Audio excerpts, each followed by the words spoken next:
안녕하세요. 저는 서울에 살고 있는 결혼한 지 얼마 안 된 30대 여성입니다. 할 말이 참 많지만 가닥을 잘 잡아가며 제 이야기를 해보려고 합니다. 여기 계신 모든 분들은 사랑받는 자녀이신 것 같고 또 사랑하는 자녀가 있으실 텐데요. 저는 약간 유별한 성향을 타거나 부모님에게서 많은 신경과 관심을 받으면서 자랐어요. 외동딸로서 어릴 적에는 몸이 꽤 아팠던 기억이 나네요. 생각해보면 그런 절에서 엄마는 늘 이성적이고 자주 큰 병원을 들려야 했고 아빠는 돈을 벌겠다고 애썼던 것이 생각나요. 우리 유진이 곧 튼튼해질 거라고 아빠는 그렇게 믿어. 걱정하지 마세요. 아빠, 너무 심각하게 말하지 마세요. 엄마는 그런 것 싫어해요. 유진이 알아서 잘하고 있어요. 왜 정신이 이렇게 없냐고요? 통원 치료를 받고 약을 꾸준히 복용하면 괜찮아질 거라고 생각해. 그렇게 또래들과 비교하면 병치레를 많이 받아온 편이야. 우리는 결혼한 지 8년이 넘은데 자식이 태어나기도 하고 손이 많이 가는 딸이야. 어린 시절부터 학창 시절까지를 보내고 대학에 진학하여 취업하고 직장 다니다 연애해서 결혼까지 이뤄냈어. 결혼할 때 상견례려고 했을 때 엄마 아빠 입장에서는 집을 하나 마련해주고 싶었어. 주변에 저희 집과 가까운 곳에 집이 하나 있어. 그걸 그들에게 주고 싶지만 사돈들은 어떻게 생각하시는지 궁금하네. 아마 사돈들도 미리 준비하고 있을 것 같아서 의견을 물어보고 싶네. 엄마는 이미 마음으로 줄 생각이 있었지만 시어머니가 상황을 물으셨다. 전날 밤 얘기할 때도 친정아빠는 거절할 게 있겠냐며 어깨를 으쓱였다. 요새 아들들에게 집을 해오라는데 이럴 때 시댁에서 싫어할 리가 어디 있겠어. 나라도 아들 쪽 집이면 옳다 하고 받을 것이다. 사실 저와 엄마는 이에 대해 반반씩 견해를 가지고 끄덕이기도 했지만 어머니의 반응은 전혀 달랐다. 하마터면 엄마가 의논을 하지 않았으면 어땠을까 하는 생각이 들었다.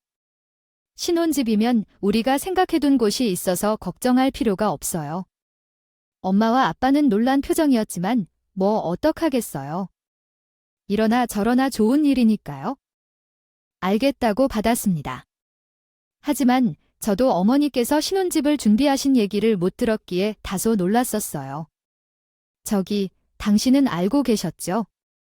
어머니가 집을 준비하신 건 나는 잘 몰랐었어요. 근데 아무래도 신경은 쓰셨지만 전혀 걱정할 거 없지 뭐. 그래서 우리는 순조롭게 결혼이 진행됐고 이때 어머니께서는 딸이 하나 생길 것 같다고 하셨어요. 저를 엄청 좋아하셨어요. 아이고, 내가 아들만 씻어 먹이는 놈이 있고 딸은 없었잖아. 얼마나 딸이 갖고 싶었는지 몰라요. 우리 유진이 같이 예쁜 애가 며느리로 들어와 주니 매일매일 너무 행복해하시니 저도 기쁘네요. 오늘 어머니가 가져다 주신 과일들도 감사히 잘 먹었어요. 다음에는 저희가 사다 드릴게요. 어머니 맛으로 즐기십니다. 딸과 놀러 다니는 것 같아요. 나중에는 제가랑 데이트도 하고 싶어 하셔서 어머니가 그동안 지루하게 지내셨을 것 같아서 연락하고 시간을 보내고 싶어 하셨어요. 남편에게 물어보니 큰 관심이 없어 보였어요. 그래도 이모들이 있긴 한데 다 멀리 사시면서도 엄마 역할을 잘 해주니 좋아하셨던 것 같아요. 어머니처럼 엄마한테 전화 다 받아주는 일은 절대 안 하니까 그런지 자주 놀러 오셨어요. 주변에 물어보니 초반에 좋다고 하던데 친정엄마도 조금은 신경 쓰는 것 같더라고요. 그렇긴 한데 너랑 언제 같이 놀러 다닐까요? 요즘은 과거와는 다르다. 결혼을 해도 끝이 아니다. 결혼했다면 밥을 제대로 해먹고 있는지 챙겨주어야 해. 아이가 생기면 어떻게 해줄지 봐야 해. 손주와 손녀들을 챙겨주어야 해. 그것이 끝이 없어서 어머니와의 관계가 나쁘다기보다는 좋은 게 낫겠지. 어머니가 오셔서 특별히 귀찮게 하려는 게 아니라 그냥 뭐 좀 주고 가라고 하고 근처 카페 같은 곳에 가자고 하신다.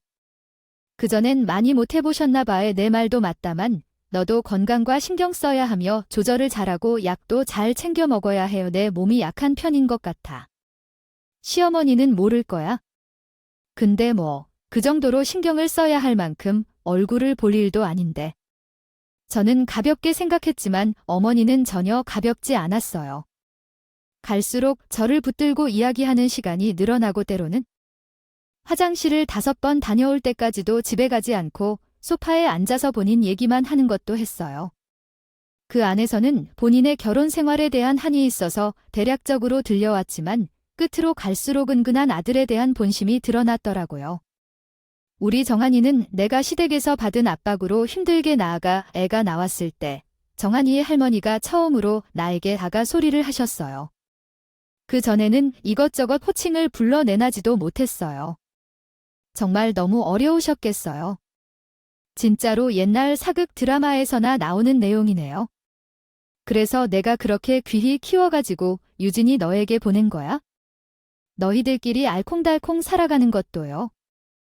좋지만 정신 하나 만들어 키웠던 부모를 기쁘게 해줄 것도 생각해야죠.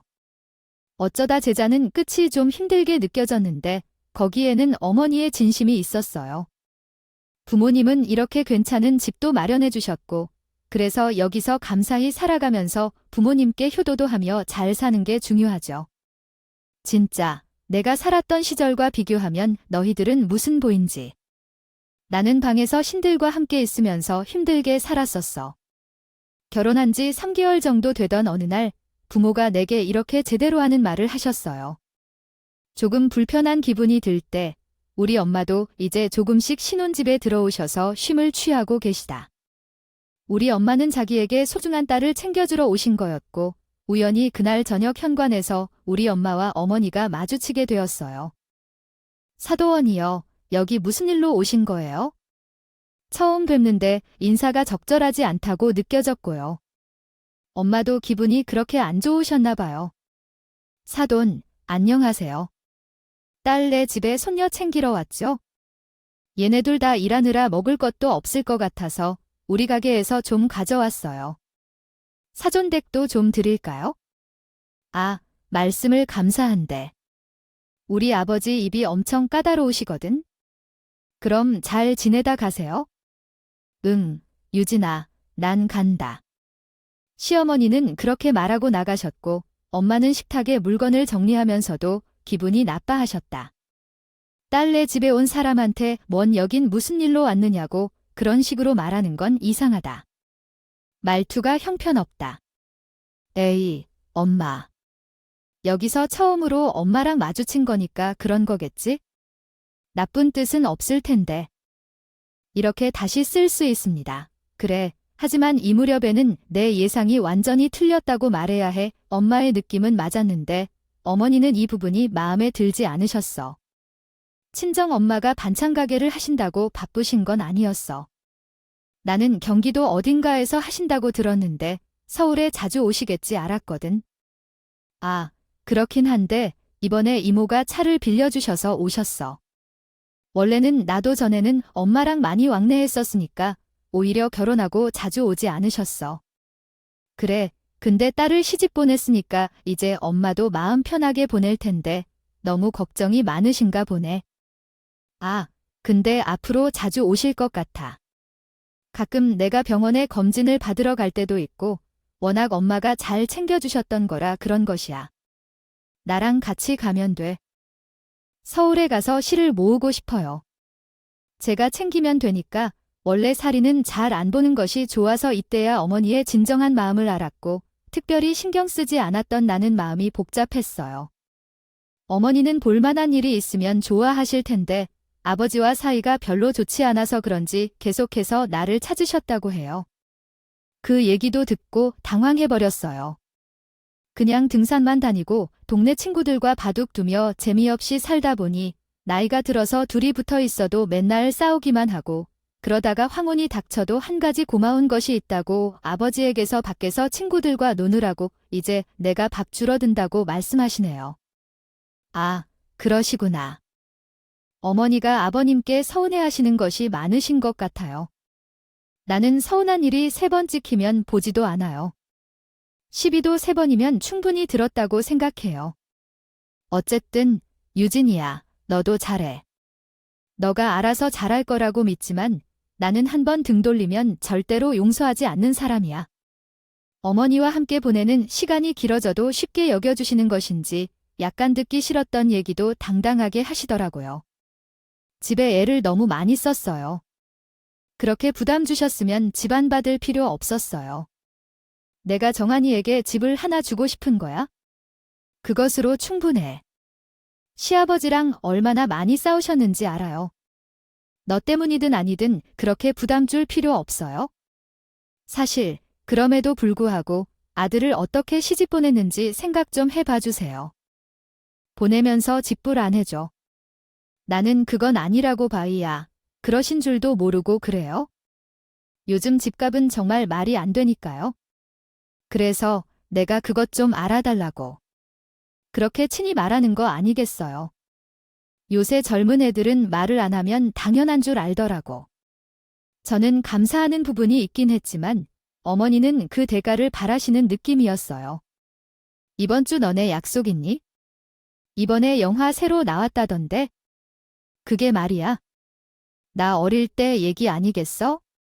그거 보면 그렇게 추억이 새록새록 돋을 것 같고 좋은 거야? 나는 너네 돌 데리고 너무 보고 싶더라고. 내 남편이랑 얘기해 볼게요. 뭘 정한이한테 아직 물어. 내가 딱 결정 내리면 되지? 정이야, 당연히 우리가 가자고 하면 올 거고. 저는 이때 마음에 걸렸던 게 있어요. 토요일에 병원에 다녀왔어요. 근데 엄마가 와서 같이 결과를 보기로 했거든요.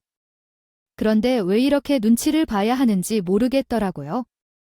제가 사실 병원에서 몇 가지 검사를 받아야 해서요. 내 소화 시스템이 원래 좋지 않았는데 요즘에는 속쓰림이 심하고 쾌차하지 않았어요. 옛날에 내가 복용해야 하는 소화제와 영양제를 잊지 말라고 했잖아요. 많이 섭취해야 해서 아침에 일어나자마자 공복에 그 알약 2개를 먹으면 괜찮을 거예요. 병원에 가도 의사들이 효과적인 약을 처방해 주거나 초음파를 찍는 등의 검사를 권유할 거예요. 너무 병원만 가도 도움이 안 된다는 거야?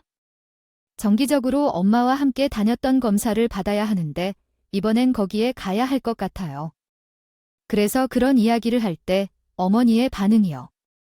너무 추워져서 아무 말도 안 하시는 거예요? 며칠 동안 눈치를 슬쩍 살펴도 여지를 주시지 않으셨고 일정을 받고 영화를 보러 가자고 제가 이야기했을 때 왜 그래야 하는지 모르겠다고 하더군요. 그럼에도 어머니는 명확하게 거절해야 했어야 했다. 바빠서 너희들끼리 일을 해라. 너는 평원에 간다.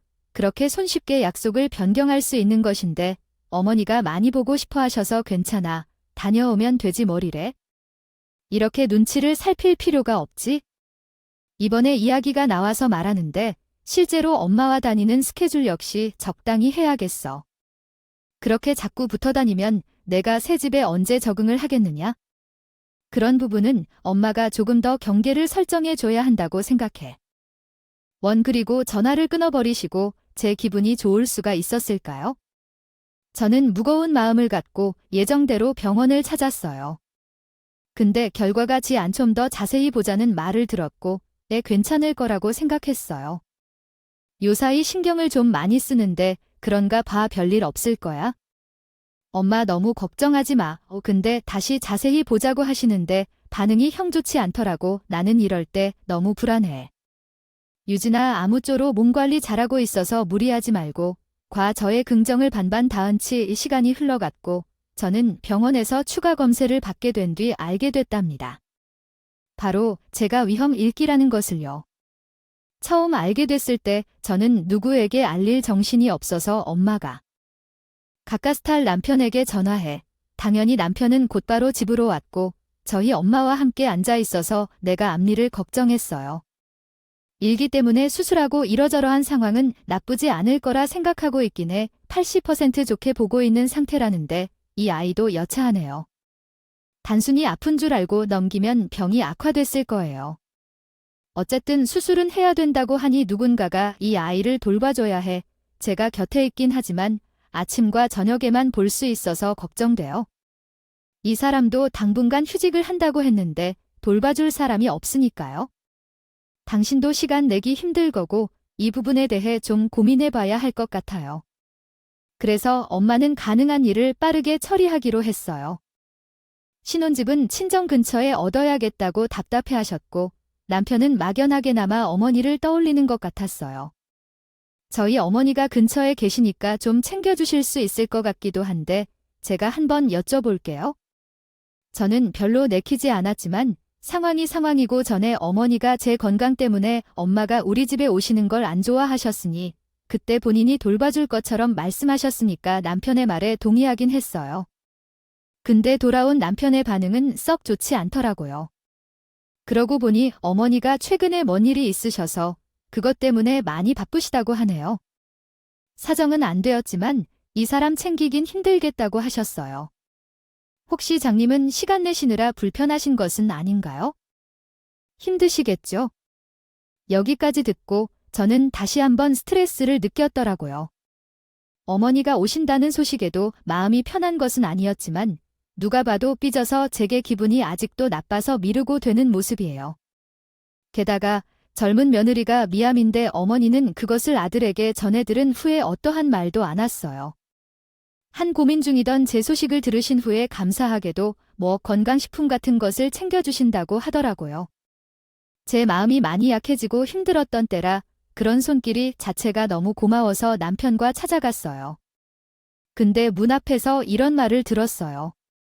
건강한 여자를 만나 잠자리로 갔으면 좋을 텐데 힘들게 지내준 게 하나도 빠짐없기에요. 저는 못 들어서 어이가 없었고 화낼 힘도 없었어요. 남편은 빼꼼히 쳐다봤는데 얼굴이 일그러지며 헛기침을 했어요. 하지만 그 소리조차 들을 수 없었고 어머니는 계속 떠들고 있었어요. 그래서 결국 차로 도착해서 남편만 영양제를 가져오고 나왔네요. 그 와중에 저희 엄마가 옆으로 오셨어요. 엄마는 고생하셨고 반찬 가게로 수입을 내셨고 여유를 갖는 것을 바랐어요. 이모와 함께 오셨는데 저 때문에 1년 동안 돌봐주시고 왔다는 거예요. 제 수술로 인해 계속 켜켜이 식사를 해야 했지만 다행히 제 수술은 잘 끝났어요. 의사 선생님의 추천과 선배들의 도움으로 수술을 받은 날과 당일까지 잘 지내던 중이었어요. 이후로 아주 물 흐르듯이 흘러갔어요.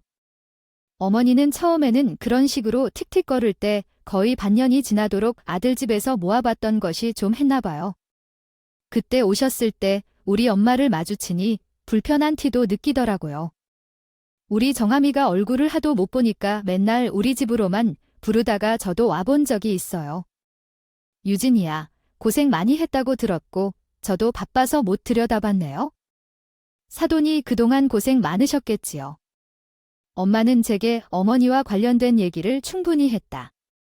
별로 마음이 좋지 않았지만 차랑 과자도 내밀면서 대접해 주셨어요. 며느리가 이렇게 아파하니까 우리 아들을 보러 오지도 못하고 이 녀석은 영 챙겨 먹고 다니는 게 별로라고 했어요. 며칠 전에 우리 집에 와서요. 육개장을 먹을 때 몇 그릇을 비우셨나요? 사돈도 노력하고 계실 테지만 그래도 셔츠가 다 구겨져 있는 것을 보니 너무 걱정스러웠겠죠. 하지만 나왔으니까 말인데 혹시 사돈님이 병력이 없으셨나요? 들어보니 유진이의 몸이 너무 약한 것 같아서 우리도 아들을 장가 보내는 입장에서 이것저것 며느리 걱정이 듭니다. 그런 것은 전혀 없다고요. 사돈님의 유전적인 것이 아니라 원인을 모르겠다고요. 아, 그래요. 저는 아주 청결해요. 그런 흔한 병에 걸린 적이 없어서 정한이에서 물려받을 병이 전혀 없거든요. 보통은 친정어머니를 닮는다고 하죠. 그래서 아픈가 했을 것 같아요. 네, 그렇겠죠. 저녁에는 사위도 밥 먹으러 오겠죠? 하다 보니 나도 지칩니다. 쉬어야겠어요. 저기 애들 방에서 조금 눕다가 일어나서 사돈부터 먼저 일어나셔야 해요. 힘들어서 배우기 힘들 것 같아요. 엄마는 이전까지 싸우셨던 것들을 다 쏟아붓듯이 날려대셨다. 그러한 반응을 하는 사람이라 조금 민망해 하시더라고요. 그렇게 사라졌고 셋이서 얼굴을 볼 기회는 당분간 없을 거예요. 저는 회복 중이었기 때문에 수술 전이나 당시, 후에도 어머니로부터 연락이 없었지만 이해할 수밖에 없었어요. 남편에게 이에 대해 이야기했더니 미안해하는 모습이었어요. 그래서 당신이 서운해할 수도 있겠다는 생각이 들었어요. 정말 미안해요. 오늘은 나가서 반드시 들으러 갈게요. 진짜 그 시간에 지방에서 근무가 계속될 줄 몰랐어요. 와이프가 아파서 사정을 했는데 듣지 않으니까 병명을 말해주니까 들른 척하더라도 남편 말에 맞서라 본인도 바쁘다는 이유로 신경을 못 썼는데 그래도 중간중간 와서 제와 엄마랑 세시를 지내는 시간이 많았어요. 그 이후로 제가 완전히 나아질 때까지 어머니는 정말 약간의 움직임도 없이 진짜 단 한 번도 들리지 않았고 중간중간 제게 연락을 하신 적은 있었지만 전부 다 제 분야엔 상관없는 내용이었어요. 근데 이렇게 2주 정도가 지난 후 어머니가 갑자기 시댁으로 우리 부부를 부르셔서 밥을 먹자고 했더니 어머니는 식탁 위에서 이런 말씀을 하시는 거예요. 내가 더 차분하게 하라고 이렇게 밥상까지 신경을 써서 차렸어. 이렇게 해서 다 먹거라네라며 어머니가 감사를 표하셨고 몇 젓가락을 먹고 계셨답니다. 거기서 또 놓치지 않고 본인 욕심을 부르시더라고요. 이제 사돈은 안 내려 가시려나. 딸 사위 그냥 좀 돌끼리 잘 살게 안심하고 가셔도 되는 거 아니야? 정한이 대전에서 올라왔는데 장모님이랑 셋이 있으면 너무 불편하지. 저는 그 말에 왠지 반감이 들어 그 가게 무시해버렸어요. 그래놓고 어머니는 설거지도 본인이 대신 해준다 이런 시어머니가 어디냐고 계속 생색을 내셨어요. 이로부터 정확히 한 달쯤 지났을까요? 저는 병원에서 그것도 부인과에서 엄청난 소식을 알게 됐답니다. 엄마는 믿을 수 없다는 듯 몇 번이나 확인을 하셨어요. 아이고, 진짜 임신. 이게 무슨 일이냐? 이 무슨 기적이고요? 세상의 말씀대로 저는 임신 초기였고 엄마는 제 손을 붙잡고 울며 어떻게 해야 할지 모르는 것 같았어요. 둘이 상의를 해보니 적어도 안정기에 접어들면 다음에 시댁에 알려주는 것이 좋겠다고 생각했어요. 그래서 한 달가량 더 지나 엄마의 챙김을 받으면서 병원에서 아주 건강하다는 얘기를 듣고 어머니에게 알렸어요. 전화는 남편이 했는데 영 반응이 열정적이지 않았다고 해요. 엄마가 바쁜 것일까 생각했지만 생각보다 별로 말이 없었어요. 그런데 다음날 전화하자 어머니가 난리를 치시더니 본인 아들이 아닌 저에게 말을 걸었어요. 너랑 사돈이 둘이서 산부인과 다니는 거 나도 이 동네 사는데 왜 몰랐지? 누굴 뒷방으로 챙기는 거니? 그래서 엄마랑 둘이서만 알아들을 준비만 하고 나한테는 대체 언제 알려주려고 했는지 의문이 들었어요. 우습게 봐도 유분수지. 이건 나에게는 손주 노름하지 말라고 약 올리는 게 아니야. 어머니, 그게 무슨 말씀인지 잘 모르겠어요. 왜 그렇게 생각하시는 건지 내 자식도 아닌 것을 딸처럼 여겨서 잘 해주려고 그렇게 정성을 쏟고 집까지 해주고 했는데 네 귀한 손주 생긴 것을 나만 돌고 돌아 늦게 알고 인생 헛살았어. 정말 내가 너무 바보 같다. 그리고 일주일쯤 지난 휴일 오전에 전화를 하신 거예요. 저는 어머니 이름만 떠도 이제 신경이 예민해지고 그날따라 예감이 나빴던 이유가 있었어요. 너네 이제 집 빨 준비해라. 이미 처리는 다 해놨어. 그게 무슨 말씀이세요? 집을 신다. 그러자 어머니는 아주 당당하게 잘 신나서 째지는 목소리로 말씀하시더군요. 지금 그 집 부동산에 내놓으니까 그렇게 하라고 너희는 진작 결혼했을 때부터 좀 어른들을 공경하는 것도 배우고 이것저것 좀 가르쳐야 됐어요. 저희가 왜 갑자기 부동산을 진짜로 내놨다는 거예요. 남편 옆에서 무슨 말인지 당황스러워했고 저는 계속 전화기를 잡고 있었어요. 임신부터 출산까지 너희가 살림 꾸리고 가족 만들고 사는 거를 제대로 어른이랑 살면서 배워야 돼요. 그래서 알고 부동산에서 사람 나오면 집을 보여주고 너희들은 얼른 짐을 정리하고 들어올 준비를 해야 해요. 어머니, 그렇게 갑자기 말씀하시는 게 어딨어요? 저희가 지금 사물 가고 검사 받으러 왔는데 너무 당황했어요. 내가 해준 집인데 뭘 이런 것까지 일일이 너한테 언제 허락받아야 돼? 잔말 말고 그래? 그러고 전화를 끊어버린 어머니는 놀랐구나. 다시 몇 번이나 걸어도 안 받으셨어요. 근데 남편의 대답도 참 너무 대책 없더라고요. 당신을 어떻게 생각해? 어머니가 당장 우리 보고 나가라잖아. 이게 뭔지 어이없어. 그러니 어떡해. 근데 나도 지금 막막해서 급히 생각해봤는데 엄마 아버지가 해준 집이니까 저렇게 말씀하면 나도 방법이 없어. 대책이 없잖아. 엄마 지금 내 전화도 안 받는 거 보니까 장난으로 하는 말은 아니래? 그럼 진짜로 합가 살자고. 나는 절대 그렇게 못해. 그게 당신 보고 무작정 고생하자. 엄마의 감정이 너무 안 좋은 것 같아서 얘기가 아니야? 여기서 지금 당신이 해결할 만한 건 아무것도 없는 거네. 그럼 내가 전화 드릴게. 저는 이때는 원래 하루당 검사를 순조롭게 받고 집으로 돌아와서 다시 어머니께 전화를 걸었어요. 저희는 과하지 않을 생각이에요. 어머니 그냥 저희가 알아서 할 테니까 마음대로 하세요. 저 역시 정남이가 뚝뚝 떨어진 상태라 더 얘기를 진행하고 싶지 않았어요. 당연히 어머니는 펄펄 뛰셨다. 집도 절도 없는 게 무슨 대책이 있을까? 맨날 아프다고 징징거리며 지금 막 꽁무니에 매달려 살고 건방에 누가 먼저인지도 모르는 주제를 내가 그간 누고 있었어. 이번에는 말 잘. 어머니가 아파하는 상황에서 다 낳은 며느리에게 이렇게 힘든 말을 하는 것은 옳지 않습니다. 임신 중인 사람에게 이렇게 심한 말을 하기보다는 덜 울려줄 것 같아요. 저는 이제 안정기에 접어들고 있는 시기에 집을 내다가 어머니 댁으로 이사를 가라고 정말 과도한 행동이었어요. 아닌데 저도 최근에 하고 싶었던 이야기들을 어머니에게 털어놓으니 한풀이를 했어요. 그러나 어머니는 어떤 자신감으로 그런 신혼집을 장악하고 위압했는지 이해할 수 없어요. 내가 어떤 대책을 가지고 있든 만약 그 집을 없애면 가만히 있을 수 없어야 해 이쁘게 받아들이고 동정을 보여주고 싶어서 시부모에게 잘하고 살려고 하고 집도 절도 주고 다 했지만 결국 내가 결혼하고 할 일이 뭐였는지 게다가 임신하는 것도 너희끼리만 알고 계셔야 하는데 시댁은 완전히 나의 필요를 무시합니다. 우리는 너한테 대체 뭘까? 내 눈에는 그냥 친정만 하는 것 같아. 말이 점점 사나워지는 와중에 문득 제 옆에 어머니도 계셨다. 엄마는 제 병원 다녀온 결과를 듣으러 오셨었는데 제가 어두운 표정으로 어머니와 통화하는 걸 들으셔서 놀라셨어. 그래서 중간에 끼신 거예요. 거기서 많이 화가 나신 것 같은데 인정하시고 제 얘기 좀 들어주세요. 사실 유진이가 어릴 때부터 몸이 조금 약했고 임신하고 아이 상태가 어떻게 될지 몰라서 조심스러웠던 것이에요. 이렇게 감정적으로만 말씀하지 말고요.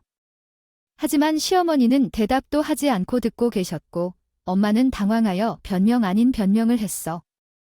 이제 중요한 검사도 다 지나서 손주도 완전히 건강한 편이고 얼마나 좋은지요. 일리다.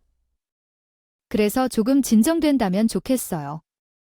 아이들은 어른들에게 가장 좋은 소식을 알리고 싶어 했을 것이고 그래서 저도 옆에서 도와준 것뿐이에요. 엄마는 많은 것을 다 속이셨고 그래서 저렇게 양해를 구하신 것인데 어머니는 눈에 띄지 않으셨다고요? 무슨 말인가요? 그럼 그렇게 행동하는 아이를 데리고 우리 집에 가서 말도 안 하고 시집을 보낸 거예요? 그러기 전에 초반에 하도 비실거리고 엄마랑 병원에 가야 한다고 할 때부터 이상하더니 왜 초반에 그런 걸 말을 안 하나요? 이건 사기야. 완전히 사기야. 저는 듣다 참을 수가 없어서 자리에서 일어났고 엄마도 얼굴이 굳어져서 시어머니를 노려보았어요. 그래서 이제라도 정신을 바짝 찾아야겠어요. 집을 팔고 이 집으로 들어와서 제가 지켜볼 거라는 거 아닌가요? 혹시 또 모르게 진짜 아픈 것인지 아닌 것인지 결혼해도 엄마 옆에 계속 붙어 다니며 결혼 전처럼 살면서 고민하는 것 아닌지 원하는 것 같아요. 어쨌든 이런 집에서 살 주제는 못 된다고 하며 손가락으로 끼질까지 저랑 엄마 사이에 오가며 답답해했는데 남편은 옆에서 지켜보기만 하고 있었어요. 당황한 기분에 혼력을 내어봐도 그 이상도 그 이하도 아무런 반응이 없었어요. 제가 엄마에게 한마디 하자마자 남편은 선택한 게 자기 엄마라고 했어요. 다 맞는 게 아니지만 엄마도 조금 서운할 수 있어서 초반에 든 엄마를 위해. 유진이 더 이쁘다고 했고 그냥 어른들은 다 그래요? 작은 일에 서운해하고 그리고 이제 그만 얘기해도 돼요? 저는 이제 엄마와 아버지에게 바로 통보하듯이 말했어요. 우선 알겠으니까 이제 그만 다들 돌아가 주세요. 학원에서 결정한 시간을 좀 주시고 저는 이제 쉬어야겠으니 다들 나가 주셨으면 좋겠네요. 엄마도 이제 집으로 가봐요 하고 걱정스러운 표정의 엄마를 두고 저는 짜증나고 싫어서 안방으로 도망치듯 들어와서 문을 잠궈버렸어요. 한참 괴로운 밤을 보낸 후 다음날 거실에 나가보니 남편은 평소처럼 운동을 하러 나가더라고요. 제게 문자로는 자기도 마음 좀 정리하러 나갔다고 하는데 정확한 이유는 우기지도 않았습니다. 저는 어머니에게 온갖 따발 같은 내용의 문자를 보냈습니다. 또한 어머니는 주말 오전에 우리 집으로 올 때 사진을 보냈는데 그로 인해 어머니는 아버님과 함께 와서 일밤에 제게 따지러 오셨습니다. 그때 어머니는 아주 비굴한 모습으로 신축 아파트의 인테리어가 잘 된 사진을 보내는 것이었습니다. 이어서 이렇게 적어서 보냈는데요. 어머니, 집 빼드릴게요. 그리고 합과 소리 계속 하시는데 합하시면 되고 저는 안 갑니다. 제가 머무를 곳이 있으니까요. 엄마, 아빠가 상견 때부터 말씀해둔 신혼집이 바로 이 사진 속 아파트예요. 무슨 이유로 그렇게나 제게 불공평하게 대하여 괴롭히는지 모르겠지만 그렇게 하시면 됩니다. 그러나 내 분녀는 가라앉지 않아서 할 말을 모두 썼고 그림 한 장을 더 보내었어요. 그러면서 눈물이 흘러서 나더라고요. 저도 어머니에게는 조금 서운한 게 있지만 기분 좋게 알리고 싶었는데 결국 이렇게 되었네요. 어머니가 그리워하시던 손자나 손녀 애달프게 귀여운 아기였고 성별은 손자였어요. 지난번에 아도 임신 소식을 늦게 알아 화를 내셨는데 성별을 알게 된 후 기분 좋게 찾아보려 했어요. 그 부분은 끝났고 새 집에서는 내 명의로 된 집에 어머니와 손자, 손와 함께 살 거예요. 그리고 나중에는 어머니와 아들도 같이 살면 좋을 것 같아요. 평소 어머니께서 해주신 신혼집에 우리 엄마께서 아드는 게 너무 싫으셨죠. 저도 제 집에 누구 아드는 게 싫은데 잘 됐어요. 저랑 애만 잘 살도록 할 테니 오늘 이후로 그만 뵙고 싶어요. 안녕히 계세요. 이렇게 어머니가 저에게 윽박지르기용으로 와장창 연달아 보낸 것 같은 문자에 대한 답장으로 장문을 길게 한 바퀴 써서 보냈어요. 이후로 이 소식은 정말 제게 어떤 뉴스보다도 빨리 어머니와 아버님 남간 서로 전달이 되어 저에게 곧장 전화해서 난리가 났어요. 여보가 엄마한테 전해 들었는데 지금 전화를 안 받는다며. 왜 그래? 그 집은 뭐야? 예전에 진짜 장모님이 해주신다는 신혼집이 그거였어? 나 입 아프게 더 말하고. 전화를 끊고 싶지 않다. 그러나 얼마 지나지 않아 남편을 비롯한 어머니와 아버지가 약간의 시간을 보내기 위해 우리 집으로 찾아왔다. 어머니는 계속해서 나를 붙잡고 손이라도 잡고 대화하자고 하지만 이제는 조금 끔찍하게 느껴진다. 나한테 그러지 말아줬으면 좋겠다. 너무 피곤하다. 어른들과 이렇게 부딪히는 것을 원치 않으니 돌아가 주세요. 그리고 나는 안방으로 돌아가 짐을 천천히 정리했고 아버지는 문을 두드려가며 대화하자고 했다. 솔직히 말해서 그렇지 않나요? 어머니 입장에서 자신이 억압한 마음으로 끝까지 지켜보고 버려놓은 이 아들이 얼마나 후회스러웠을까요? 꿈속에서 상상했던 손자를 알게 되었는데 그래서 집을 팔고 유세를 했어요.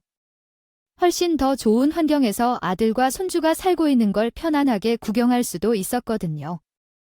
하지만 아들이 자라고 결혼한 후 예전에는 아들의 친아버지였던 사람이 집으로 혼자 들어오면 어떻게 할 거냐며 물었어요.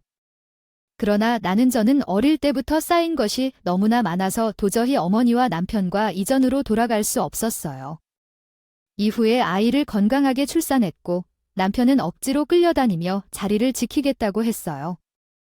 그 상태로 이혼을 보류하고 있었고 남편은 아이를 자기 눈으로 알아보고 죽을 만큼 이혼을 못하겠다고 했어요.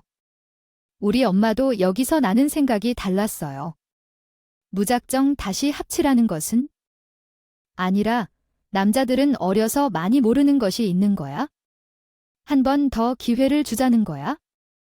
바람을 피우는 것도 아니고. 아직 철이 없어서 지금은 엄마랑 아내 사이를 잘 모르는 것 같아. 내가 앞에서 말한 것이 이유가 아니라 이런 부귀를 떨치는 손주를 아버지 없이 만드는 건 너무 가볍잖아. 저도 엄마 말에 점점 더 신경을 쓰이게 되고 있지만 몸을 다치고 있던 한 달 동안 아버님과 남편이 같이 찾아와 주셨어요. 그리고 아버님이 제게 통장을 꺼내어 주셨어요. 신혼집을 팔았고 여기에 고스란히 다 갖춰져 있다. 내가 졸라 어렵게 살아왔는데 좀 더 이해해 줄 수 없겠니? 마음을 크게 해서 받아주면 안 될까? 내가 이렇게 부탁하니까 아버님의 입장은 앞으로 변경될 것이다. 어머니와 귀찮게 하지 않겠다는 약속이었어요. 나도 사람이니까 조금 서운하게 할 것이라는 정권이 있는 모습을 보니 자식이 있는 부모로서 마음이 아프게 느껴졌어요. 시간을 좀 더 얻으려고 해도 나도 제대로 돌아가지 못하는 것이 큰 문제라는 건 알지만 아무 도움 못 되어 미안하다며 서운한 마음은 떨쳐내고 남편이란 것만으로도 잘 살아주면 충분하지 않을까요? 저는 이때 아이를 낳고 그런 입장에서 감정이 여러모로 샘솟았는데 알게 모르게 괜히 아버님 말씀을 듣고 눈물이 나왔어요.